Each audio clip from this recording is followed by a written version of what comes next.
Ang lakas ng ulan, guys. Hindi pa tumitila hanggang ngayon. Mula pa nung Huwebes, ganito na yung sitwasyon namin dito. Buti na lang at hindi masyado bahain yung lugar namin. Oo, ayan o. Sobrang lakas ng ulan, guys. Walang tigil. Kayo yung nasa mga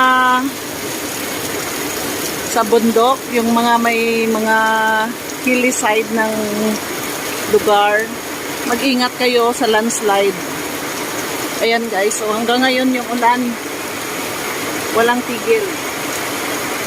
Ito yung sitwasyon dito ngayon.